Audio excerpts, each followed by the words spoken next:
Bonjour à toutes et à tous. D'abord, excusez-moi de ne pas être présent physiquement pour des contraintes qui m'interdisent d'être avec vous, mais je me réjouis de pouvoir communiquer.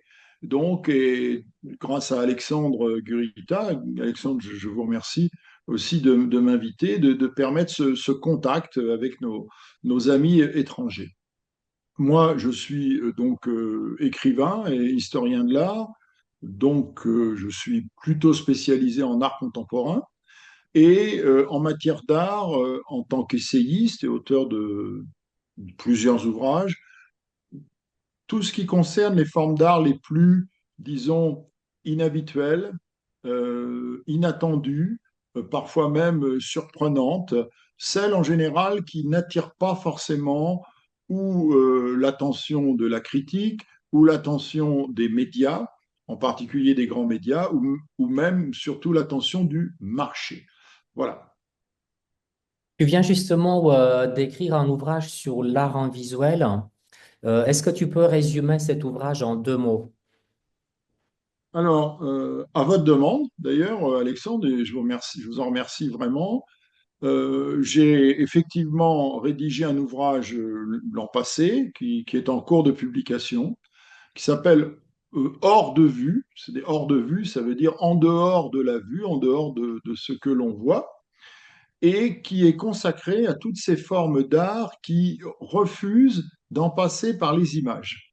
Hein, c'est bien ça, c'est-à-dire cette volonté qu'ont les artistes ici, puisque c'est un livre consacré à des formes d'art très contemporaines, mais avec une histoire aussi qui remonte jusqu'au siècle dernier, au début du XXe siècle. Donc, beaucoup d'artistes vont s'interroger sur la valeur de l'image et constater que finalement, on peut produire des formes d'expression artistique très parlantes, très prégnantes, sans passer par les images. Et pour ces artistes-là, on le fait d'autant plus volontiers que le monde de l'image, depuis évidemment 2 siècles, 3 siècles, s'est considérablement euh, donc affirmé. Il est devenu envahissant via les médias, les grands médias, évidemment photographie, puis cinéma, puis télévision, puis vidéo, puis médias numériques, puis aujourd'hui intelligence artificielle qui produit des images à la demande et jusqu'à ce qu'au fond on se demande si ce sont même des images de la réalité. Pour bien de ces artistes, et c'est de ça dont je parle dans le livre, eh bien, il est temps d'avoir une nouvelle approche de l'art qui mettrait l'image sur la touche, qui mettrait l'image de côté, qui, au fond, ferait en sorte que les images ne soient pas l'élément principal de la création. Voilà ce dont parle ce livre.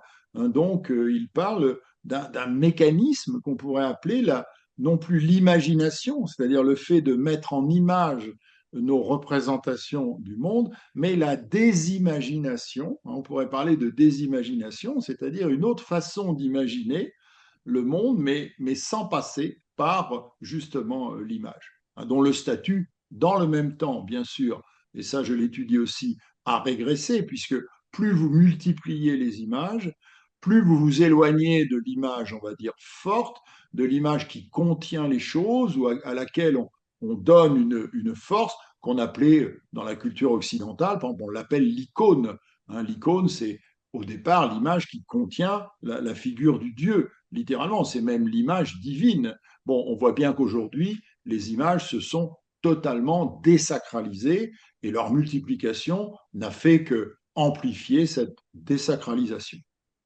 Est-ce que tu trouves pas cela un peu paradoxal que des artistes qui sont, disons, supposés être des artistes visuels, certains se sont détachés du moins ponctuellement de l'objet et de l'image? Et pourquoi faire? Alors, tout ça ne s'est pas fait immédiatement, c'est-à-dire que il y a dans le rapport à l'image, dans l'art donc on va dire d'abord occidental, parce que c'est une question qui est surtout une question occidentale, hein, il faut bien le dire.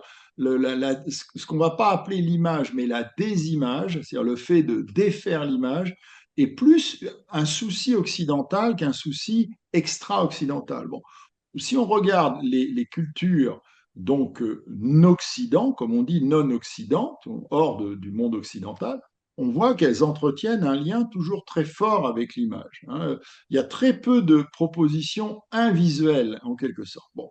Mais il y a une histoire de cette désimagination, et cette histoire, elle commence, on peut dire, avec le 19e siècle, avec le fait d'introduire du flou dans les représentations, hein, voilà, d'introduire des effets de vapeur, des effets de vitesse, comme avec les impressionnistes, comme avec Turner.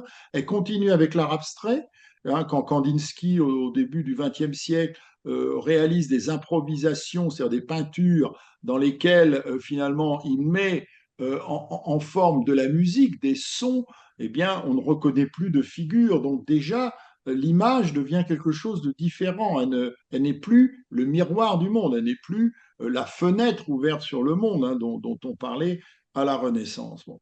Et puis progressivement, on va avoir une attaque, en effet, motivée d'artistes qui vont aller dans le sens de ce qu'on a appelé le mouvement de la dématérialisation. Il y a tout un courant qui a été étudié, donc de la dématérialisation de l'art, c'est-à-dire de faire des œuvres qui n'aient plus de matière, qui n'aient plus de matière palpable, hein, voilà. Alors ça peut être soit des documents, des textes par exemple, qui prétendent être des œuvres d'art plastique, hein, voilà, l'équivalent des images. Ça peut être comme l'a fait Marcel Duchamp autour de 1920, des sculptures incompréhensibles, transparentes, par exemple, qu'on ne sait pas par quel bout regarder, on ne sait pas exactement ce qui fait image dans ce type d'œuvre, hein, voilà, donc je pense cette sculpture qui s'appelle le Petit Verre, par exemple.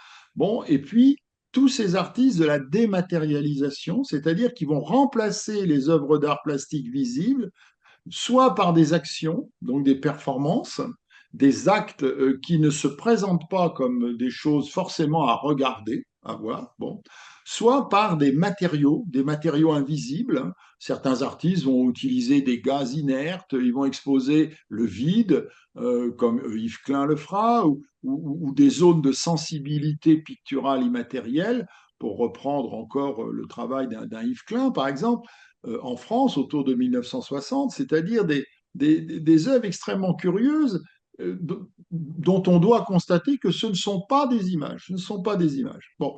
Et puis, vous avez tout ce mouvement, on pourrait dire, de la destruction de l'image d'art. Il y a tout un courant d'artistes qui vont systématiquement détruire les figurations, mais tout en les laissant. Je pense bon, ben, à Arnulf Rainer, par exemple, un Autrichien qui va travailler sur la défiguration de son propre visage. Je pense à Francis Bacon, par exemple, en peinture. Bon, c'est pareil, hein, on est là devant des images qui au fond, défont les images. Vous avez un très grand nombre de propositions comme ça, et encore plus fortes quand apparaît l'âge numérique, l'ordinateur personnel, puisque beaucoup d'artistes vont mettre en scène des photos d'œuvres d'art, souvent canoniques, des grands tableaux très connus, et mettre en circulation, mettre en fonctionnement des logiciels qui vont détruire ces images, qui les corrompent avec de la corruption et progressivement pour les détruire.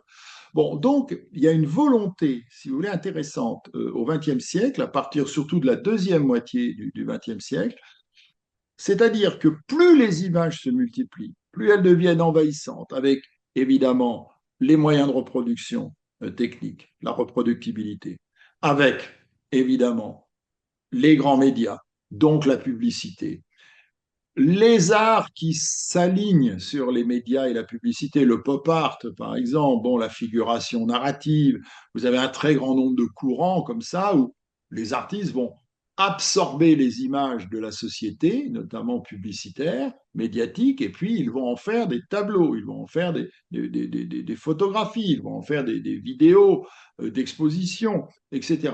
Et dans le même temps, vous avez des artistes qui vont considérer que ce qu'on commence à appeler l'iconopholie, c'est-à-dire la folie des images, est quelque chose de plus en plus insupportable parce que cela vide l'image de tout contenu. C'est-à-dire plus vous la multipliez, plus vous la banalisez, plus vous la banalisez, plus vous en faites un objet quelconque. Un objet quelconque, si en plus il sert la consommation, il devient un objet donc de lobotomisation mentale, hein, bien évidemment, et on peut légitimement donc décider d'aller contre. Dès les années 1980, d'ailleurs c'est très intéressant, vous avez des artistes qui vont mettre en scène cette figure de l'art qu'on ne voit jamais en général, qui est le spectateur, qui font rentrer le spectateur dans l'image d'art.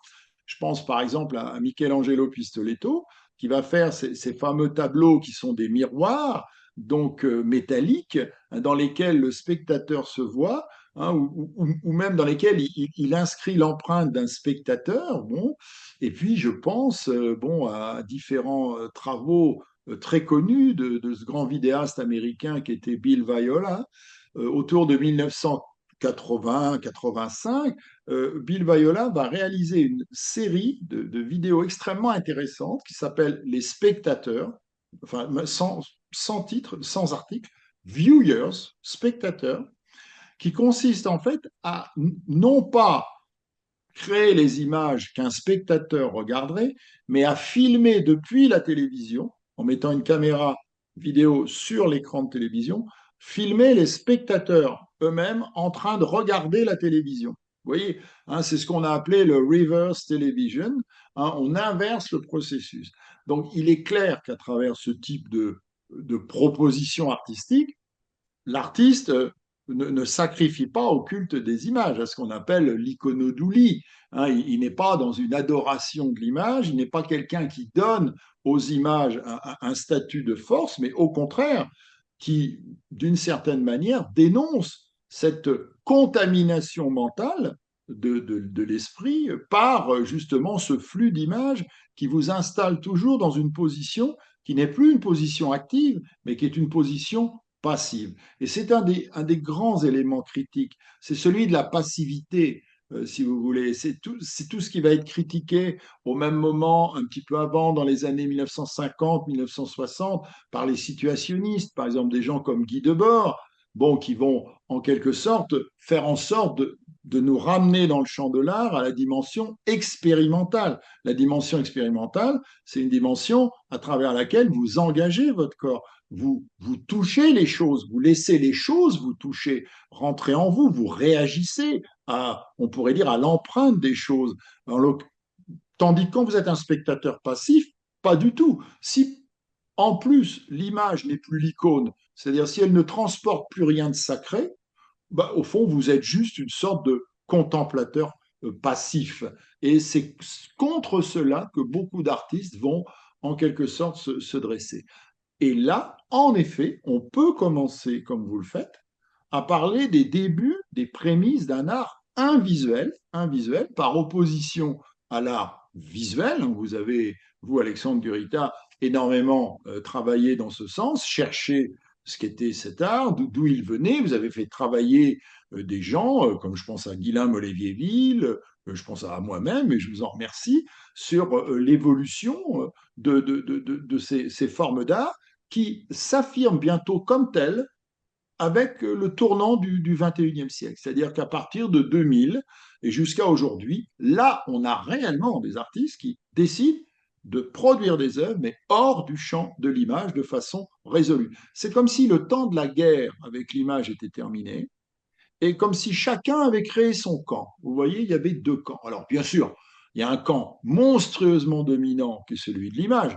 On produit aujourd'hui des milliards d'images. On estime que on estimait il y a 20 ans, autour de 2000, hein, c'est Kodak qui avait fait, l'entreprise Kodak qui avait fait une étude, donc au moment des débuts de l'Internet, hein, qu'environ 1 milliard d'images circulaient par jour. Aujourd'hui, on ne peut plus compter. C'est pas compliqué, ce n'est même plus possible. La comptabilité n'est plus possible.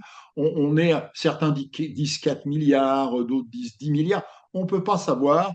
Tout s'échange par image, évidemment, à travers les smartphones, les réseaux sociaux, maintenant l'intelligence artificielle qui produit des images autant que vous en voulez. Donc il y a un champ énorme qui est celui de l'iconophilie, donc de l'amour de l'image, la vieille iconodoulie, voilà, donc sous une forme de consommation, hein, et d'échange presque compulsif. Tout doit passer par l'image, il faut envoyer des images de tout, et surtout qui n'ont en général pour l'essentiel aucun intérêt. Bon, la plus inintéressante de ces images étant le selfie, hein, puisque c'est vraiment l'affirmation d'un narcissisme totalement creux. Hein, c'est-à-dire, voilà, je n'ai rien à montrer, donc je me montre moi-même. Bon, même si au fond, je ne suis qu'un élément sur 8 milliards, plus de 8 milliards de terriens, qui vit par ailleurs de façon conformiste comme tous les autres, hein, bien évidemment. Et puis de l'autre côté, vous avez ce champ restreint, qui est presque, je ne dirais pas que c'est un champ révolutionnaire, parce que il n'y a pas de volonté ou d'illusion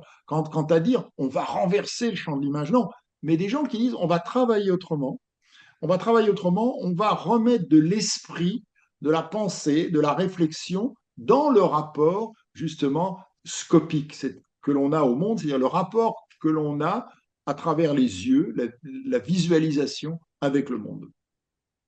Justement, avec l'avènement de l'intelligence artificielle depuis quelques années et de plus en plus massivement, est-ce que tu penses pas que l'intelligence artificielle va avoir un impact majeur sur le devenir de l'art, tout comme d'autres inventions techniques, technologiques, la peinture en tube, l'invention de la photo, du cinéma, a impacté l'art dans le temps, il y a un siècle, est-ce que on peut pas parler est-ce qu'on peut pas dire que l'intelligence artificielle pourrait faire de l'art visuel aussi bien que les artistes visuels en plus rapide et en moins cher, et que de ce fait-là, l'art visuel se trouverait affaibli, voire un peu insignifiant? Quel est ton point de vue sur ce sujet? Bon, moi, mon point de vue reste modeste, hein. C'est celui d'un observateur, c'est aussi celui d'un utilisateur, parce que j'ai moi-même travaillé en intelligence artificielle avec un logiciel qui est Midjourney, à la fabrique des images pour voir, pour bien comprendre comment cela se faisait, ce que cela donnait, comment cela évoluait aussi dans le temps, parce que l'évolution est extraordinairement rapide, hein. Les premières images, on peut dire, d'intelligence artificielle générative, je dis bien générative, hein, qui peuvent se générer par elles-mêmes. Donc, voilà, vous faites une demande au logiciel voilà, je veux un paysage comme ceci, comme ceci, comme cela, avec trois voitures, deux personnes dedans. Et le logiciel génère lui-même l'image, donc à partir évidemment des banques de données, des images préexistantes, il produit des synthèses, etc., etc. Les images génératives, les premières qui rentrent sur le marché de l'art et donc qui donnent lieu à des commentaires artistiques qui le méritent, hein, du point de vue critique, c'est autour de 2015, hein, 2014-2015, c'est-à-dire il y a 10 ans déjà. Hein, c'est quelque chose qui a 10 ans, on a un recul.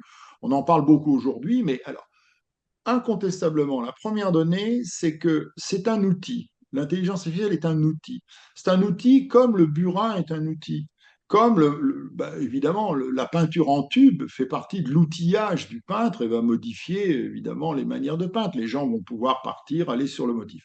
C'est un outil dont, comme tel, il est utilisé par les artistes, il le sera et il le sera toujours, comme tous les autres, on pourrait dire, outils qui se mettront à exister dans le futur. Il y a une règle constante dans la fabrique de l'œuvre d'art, c'est le fait qu'elle absorbe toutes les techniques qui lui permettent d'exister. Voilà. Quand l'ordinateur est apparu, dans les années 1940-1950, très vite, vous avez eu des artistes qui ont commencé à faire de la musique eh bien, avec l'ordinateur. Je pense à Pierre Henry, des mathématiciens qui ont commencé à faire développer des équations qu'on pouvait donc représenter sous forme d'images. Je pense évidemment à Couffignal, je pense aussi donc à tout le mouvement de l'art fractal, etc., etc. Bon, de la même manière aujourd'hui, quand un sculpteur sculpte du marbre, eh bien, ne croyez pas qu'il prend son burin, il y a juste, ils ont des machines, et même, c'est encore plus simple, il le fait faire par une machine transfert, hein, donc tout simplement une machine équipée d'un burin automatique, pneumatique, et qui va sculpter tout simplement ce qui doit l'être. Bon, donc aucun problème. Là-dessus, il n'y a aucun doute. C'est pas il n'y a pas besoin d'être Madame Irma et d'avoir du marc de café pour dire l'intelligence artificielle sera utilisée par les artistes. Bien évidemment. Alors, certains le refuseront. Vous savez qu'aujourd'hui, vous avez des artistes plasticiens qui refusent complètement les techniques. Ils reviennent à une sorte d'élémentaire, c'est-à-dire un crayon ou vous voyez, un fusain, donc un médium et puis du papier, en disant, moi, je ne veux travailler que comme ça. Mais bon, alors, la question que vous posez est intéressante. Est-ce qu'à terme, ça ne signifie pas que cette intelligence artificielle produira des formes à même de plus intéresser la clientèle de l'art, les amateurs d'art, que les artistes ne le font eux-mêmes? Alors, évidemment, la réponse est oui. C'est une évidence, ne serait-ce que parce que il y a une modification, on pourrait dire hiérarchique, qui va se produire, c'est celle de la position respective de l'artiste et de l'amateur d'art. Jusqu'à présent, on pourrait dire l'amateur d'art demande à l'artiste l'œuvre. Hein, c'est le grand principe, on pourrait dire, de cette chaîne aimantée qui va du créateur à celui qui finalement absorbe sa création. Mais ça change complètement. À partir du moment où l'amateur d'art que vous êtes peut demander à un simple logiciel créateur d'images génératives, eh bien, de se mettre au travail et d'évaluer ce que fait ce logiciel jusqu'au moment où ce que fait ce logiciel lui plaira, eh bien, je ne vois pas pourquoi il ferait appel donc encore à l'artiste. C'est la même chose que pour la traduction. On voit très nettement, on est à l'heure où l'on parle, on est au début de l'année 2025. Les grands traducteurs automatiques ont moins de 10 ans, un Google Translate, par exemple DeepL. Bon, et actuellement, on voit comment quasiment ce qui constitue la documentation technique, une fois que celle-ci a été traduite, est traduite par des machines, tout simplement par des logiciels de traduction. Et donc les traducteurs ont disparu. Je ne sais plus qui disait l'autre jour, avec peut-être très, très bonne raison, autour de 1800 pardon, en France, eh bien, on commence à mettre des adductions d'eau courante et les porteurs d'eau disparaissent. Bon, mais je pense que d'une certaine manière, c'est la même chose. Alors, ça ne veut pas dire que l'artiste disparaîtra. L'artiste ne disparaîtra jamais parce que la fonction en quelque sorte artistique n'est pas uniquement une fonction euh, qui repose sur un besoin, on va dire, matériel, de la nécessité donc immédiate, parce que ben voilà, vous avez besoin d'eau, ben, il faut une régie des eaux. Vous voyez, bon, vous avez besoin de manger, ben, il faut des horticulteurs, il faut des paysans, il faut des éleveurs, etc. Si vous avez, je dirais, une sorte de nécessité intérieure, pour reprendre encore ce que Kandinsky disait, de création, vous créerez de toute façon, peu importe comment. Que l'intelligence artificielle fasse le travail des artistes ou pas, vous ferez votre travail.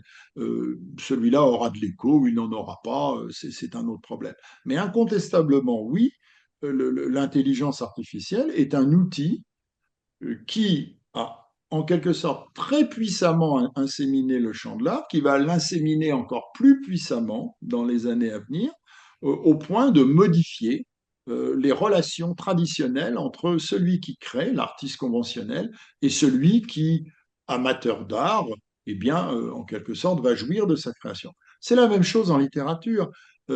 Quand vous écoutez des écrivains dont je suis d'ailleurs, moi j'ai essayé d'utiliser pour écrire l'intelligence artificielle. Jusqu'à présent, je n'ai pas été satisfait, donc j'avoue que jusqu'à présent, je n'ai pas persévéré. Mais beaucoup d'écrivains, et je reçois bien des avis de ce point de vue-là, disent, ne serait-ce que même pour concevoir la trame d'un roman, par exemple, d'un scénario de film, d'une pièce de théâtre, d'un poème, par exemple, je demande à une intelligence artificielle. Voilà, qu'est-ce que je dois mettre dedans, comment, etc.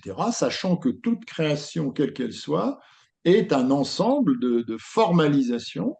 Hein, c'est un ensemble on pourrait dire, d'éléments, ce qu'avaient très bien montré les formalistes russes, puis bah, des gens comme, je sais pas, Roland Barthes, je pense à Umberto Eco, je pense au mouvement tel quel hein, également. Ça a montré que, en fait, toute construction, Georges Perec, hein, un écrivain comme ça, bon, toute construction mentale, en fait, repose toujours sur on pourrait dire, des éléments intangibles, comme ça. Hein. Bon, il y a le bon, il y a le méchant, il y a l'adjuvant, il y a le traître, etc.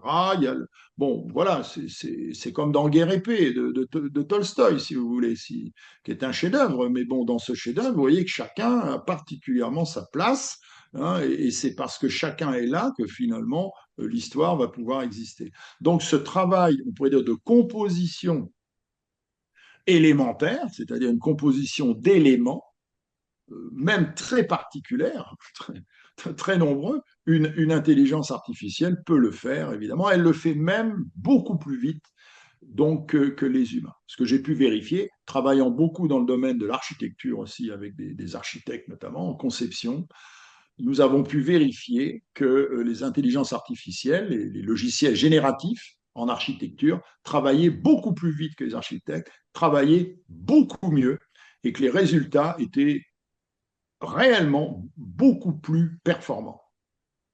Donc, tu n'as pas peur que l'intelligence artificielle va remplacer les artistes qui vont être du coup contraints à être un peu plus inventifs, créatifs et peut-être à se détacher des formes d'art rattachées à l'image et à l'objet? Non, parce que de toute façon, toute l'histoire de l'humanité, c'est une histoire de l'évolution, avec un intangible. Bon, l'intangible, c'est ce que nous sommes biologiquement, mais même on fait avancer le biologique humain, hein, on le modifie quand même. Donc l'intangibilité n'est peut-être pas si intangible que ça, c'est le moins qu'on puisse dire, mais c'est une histoire de l'adaptation. L'histoire humaine, c'est l'histoire de l'adaptation. C'est-à-dire, en fait, voilà, si l'inadaptation prime, finalement, la chose disparaît. Et si réellement nous devenions inadaptés, par exemple, bah, à ce monde écologique réellement très perturbé, très abîmé dans lequel nous vivons aujourd'hui, ou bientôt peut-être on ne pourra plus respirer, ou en tout cas, sauf les gens qui ont les moyens de s'offrir, qui auront les moyens de s'offrir de l'oxygène chez eux, à satiété, nous disparaîtrons de toute façon. C'est comme ça. Donc, moi, peu importe que les artistes aient une obligation d'être plus inventifs, moins inventifs, je pense qu'ils s'adapteront. Ils s'adapteront. On fera les œuvres d'art d'une autre manière, bien évidemment, et sans doute que là, ça peut donner une chance, puisque votre propos, c'est l'art invisuel. Hein, c'est-à-dire que ben, peut-être que on ira plus vers des formes d'art qui sont moins accessibles aux mécanismes, aux machineries d'intelligence artificielle, vous voyez. Mais ce n'est même pas sûr, parce que je pense que un logiciel d'intelligence artificielle auquel vous demanderiez de vous concevoir une œuvre invisuelle, hein, par exemple, bon, ben voilà, une action particulière, ben voilà, comme vous vous en faites, comme certains artistes que vous défendez, que vous n'oublierez pas de présenter, je pense, dans cette suite de conférences, produisent, bon, eh bien, une intelligence artificielle peut aussi concevoir des œuvres invisuelles, des scénarios d'œuvres invisuelles. Je ne vois pas pourquoi elle ne le pourrait pas. Pour moi, ça ne pose pas de problème particulier. Voilà. Voilà, je ne sacralise pas la figure de l'artiste à ce point que je dise la société a besoin d'artistes, nous ne pouvons pas vivre sans les artistes. Les artistes sont des humains comme les autres, sans être marxiste depuis longtemps, en tout cas de façon dogmatique. Je me souviens d'une formule de Karl Marx dans l'idéologie allemande, donc est un texte assez compliqué, mais dans lequel une formule qui dit la chose suivante, et qui me paraît extrêmement vraie: tous les créateurs culturels dans une société sont dépendants de leur époque. De toute façon, ils ne font que parler de leur époque, ils ne font que formaliser leur époque, mettre en scène leur époque, même si par ailleurs, il s'appelle Marguerite Yourcenar et il vous raconte les mémoires d'Adrien, c'est-à-dire quelque chose qui se passe sous l'Empire romain. De toute façon, les problématiques qui sont posées sont les problématiques du temps présent. Donc, de ce point de vue-là, ça veut dire que, au fond, peu importe l'évolution du contexte, de toute façon, il y aura toujours parmi nous, dans la population humaine, un certain quantum d'individus qui seront mus par cette sorte de, on dit nécessité intérieure, moi je dis plutôt fatalité intérieure, parce que la création n'est pas quelque chose de joyeux, c'est généralement quelque chose d'obsessionnel, de dérangeant, de pressant, qui vous oblige sans cesse à faire quelque chose, au fond, que personne n'attend, dont vous ne savez jamais si ça intéressera quiconque. Bon, à la différence de la production, si les gens veulent du lait, que vous avez une vache, vous produisez du lait, évidemment, vous êtes une idole hein, pour eux, hein, c'est évident, mais les artistes, pas du tout. Ça existera toujours, on pourrait dire, cette fatalité de la création chez certains êtres qui, pour des raisons psychologiques, pour des raisons d'histoire personnelle, plus que pour des raisons de choix, sachant qu'on ne choisit pas d'être artiste. j'ai envie de dire, on subit ce choix. Hein, c'est autre chose. Donc, de ce point de vue-là, il y aura pour moi toujours des artistes, mais dans des contextes différents, où l'intelligence artificielle fera son travail et où ces artistes eh bien, s'accommoderont avec cette intelligence artificielle ou avec ce qui va venir après, parce que l'intelligence artificielle n'est qu'un des outils, et bon, on le voit déjà clairement, ce n'est qu'un des outils, on pourrait dire, de l'arsenal de l'atelier nouveau de l'artiste, hein, au moment où la concurrence d'une manière extraordinaire. Ben, comme vous le savez, l'ordinateur quantique, hein, on voit comment l'ordinateur quantique fait des progrès actuellement formidables. On sait qu'il y a une opposition, les paramètres de fonctionnement ne sont pas les mêmes, hein, entre l'intelligence artificielle, évidemment, qui travaille à partir de bases de données et qui reconstitue, et l'ordinateur quantique qui, lui, produit par une puissance de calcul phénoménale. Hein, donc les choses sont différentes, mais il est clair que l'ordinateur quantique, dans quelques années, va lui aussi constituer un nouvel outil, un nouvel outillage de l'art vivant. Donc, ça ne changera pas, cela évoluera. Si l'art du 21e siècle ne sera pas en visuel, est-ce que l'art en visuel pourrait avoir un rôle à jouer malgré tout dans le futur? Oui, moi je pense qu'il aura un rôle à jouer sur le plan, on pourrait dire, critique et mémoriel. Je veux dire par là que on se rappellera que des artistes n'ont pas souhaité produire selon l'ordre du visuel qui était au fond l'idéologie dominante. Vous voyez ce que je veux dire? On se rappellera que certains ont essayé de lutter contre l'empire de l'image, hein, contre l'iconopholie, hein, contre bon, ce que beaucoup de psychologues, de psychanalystes hein, critiquent. Je pense à Gérard Wageman, mais à beaucoup d'autres aussi. Hein, donc, c'est-à-dire cette espèce de dissolution du sujet dans une représentation du monde qui n'est qu'une image, qui n'est plus qu'une surface, qui n'est plus qu'un, on pourrait dire un immense écran. Bon, le réel est de plus en plus un écran et de moins en moins une matière. Bon, alors si encore il était une sorte d'imatière féconde qui nourrit, qui nous grandit, qui d'une certaine manière nous fait vivre des expériences de l'intensité sensible, c'est-à-dire celle qui met le corps en lice, qui met le corps en jeu, très bien, mais on sait que ce n'est pas vrai. Hein, on sait que, au fond, c'est un brouillard, c'est une sorte de. Ben, c'est comme une immense pareidolie, quoi. Vous regardez les nuages et voilà, ben, vous rêvassez hein, à leur forme. Voilà, ben là, vous regardez des écrans et puis vous dissolvez. Hein, vous dissolvez dans ces écrans. Donc, s'il y a un destin de l'art visuel déjà, c'est celui d'avoir été une exception, et peut-être de le rester dans le temps. On verra. C'est d'avoir été une exception. Vous avez des artistes, dont vous êtes d'ailleurs, qui ont cherché cette exception, qui la cherchent, qui combattent pour l'exception, que serait l'invisuel, en disant, voilà, on peut faire du visuel, tout le monde en fait, c'est parfait, tentez plus.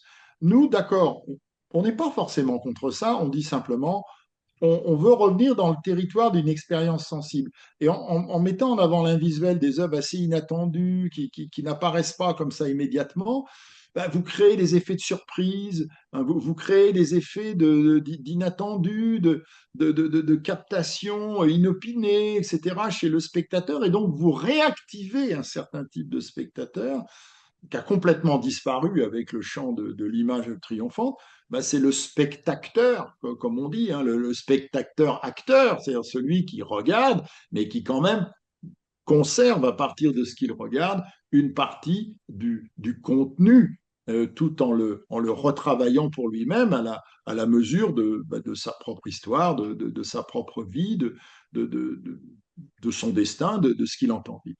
Donc ici, on est au sein d'une université d'art.